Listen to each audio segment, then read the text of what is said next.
sommthecity.com here at Biblio in Williamsburg, Brooklyn.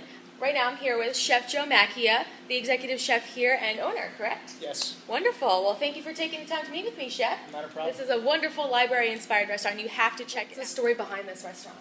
Well, basically, I started this with my partners about 6 months ago, and it's obviously, I guess, an even distribution in styles. Well, they head behind the bar and they focus on the expansive wine list and the variety in beers, all the things that equal a good night. I focus on the other half, which is the food. The styling of the food is that I like to source my ingredients from the earth. Everything I get has an identity, and everything I prepare and that makes it to the plate has a small story. It's not necessary that all of them are heard, but most of them can be. I work with a small farm from upstate New York. They have about 600 pigs. Wow, okay. Because of the pregnancy term of pigs, they can give birth twice a year. So we fortunately can source some of these humanely raised animals and yield some delicious products like this pasta. That's wonderful to hear, especially since you have all those crazy health scares. Then tell me a little bit about yourself. Where did you start? Where did this career begin? This honestly started my last year of college. Oh, okay. Not that soon. Growing up, my grandmother would always be cooking. It's never something that was a clue in my mind. Like I would have enjoyed it, but I found myself in college I was studying biology. Wanted to be a doctor. Wow. Okay. Yeah, which is uncommon. That's a far jump, but yeah. I love it. That's great. Which is why I appreciate the butchery aspect of what I do. So realized that cooking those meals for my brother and my grandmother were a big part of my personal enjoyment. Went to school. That's 7 years ago. Wow. Yeah. Very nice. No, I'm here. Well, this is a fantastic restaurant to be in. So Thank you. Absolutely. Thank you.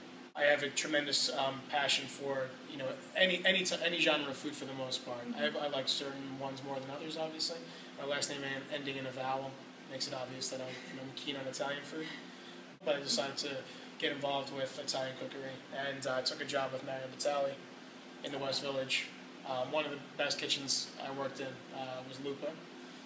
Worked there for a period of time. Had a lot of fun and creativity regarding the menu. The chef and I definitely worked off of each other as far as ideas were concerned, which was something that was my reason to show up to work every day.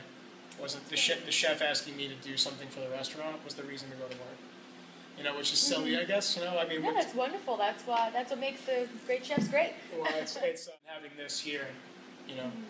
It's not. I do pasta here. We're not an Italian restaurant. It's more based on the food styling is based on where everything comes from. Granted, I'm not turning corn into fuel, but it's just about going to the market, getting the freshest possible, the best possible. The reason why we run out of things in the restaurant, which happens every now and then, is because we buy fresh. That's why. We buy fresh, and fresh is not superfluous. So. Right, and then you make all the pastas here. So make all the pastas, yeah. I'll make all the pastas, I make all the breads, all of the condiments. If I could mill my own flour, I probably would, but I want some quality of life at the end of the day. Right.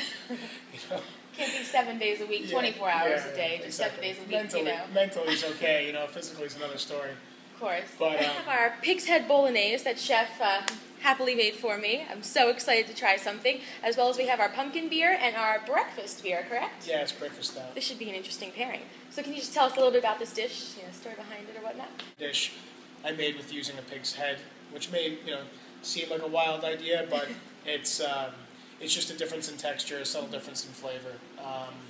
And the idea behind it is it follows suit with what we do at the restaurant here. There should be some type of conscious connection with the consumer and where the food is coming from. I think all too often these days most people lose sight of the fact that the animal had a personality, and by you preparing it, you're exonerating that animal, and it's what makes it to the plate here. I take the pig's head, we'll obviously trim away the lean protein, we'll grind it, and we'll make it like a traditional bolognese sauce. So the idea is that reading the verbiage on the menu, it's not what it appears to be. It's a ragu made from that.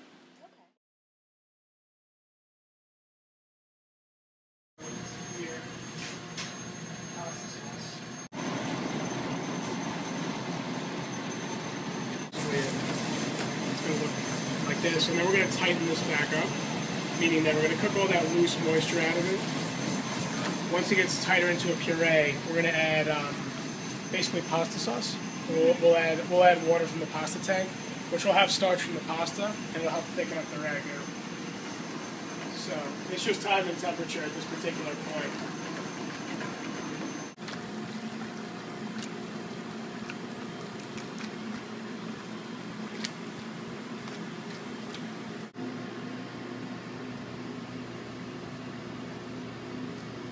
Try this dish. This looks fabulous. Absolutely.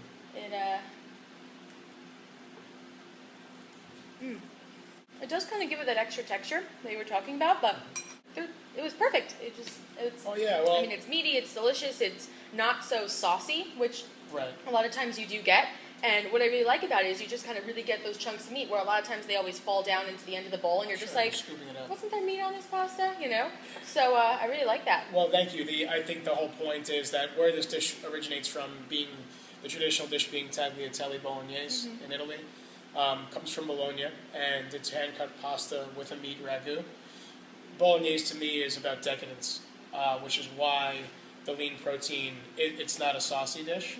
It should be just the protein going into the noodles, relatively dry, easy to eat, but rich and round in flavor, which is more or less what we have here. Pork jowl, the cheeks, and this, yeah, they're delicious. The idea though is that with the amount of protein in those cheeks was what makes this ragu as intensely meaty and delicious as it is. Fantastic. Yeah. Oh my goodness. Well, it's absolutely phenomenal. And if you want to go for a pairing, of course, I mean, the pumpkin beer and the breakfast beer really aren't the traditional pairings, but the pumpkin beer is not too bad. So if you kind of want to go for that daring pairing, I'd absolutely recommend it. But other than that, thank you so much, Chef. It was such a pleasure to meet with you today. My pleasure. This has been fantastic. And for those of you who are in Manhattan or just happen to be visiting Williamsburg, you better get to Biblio now.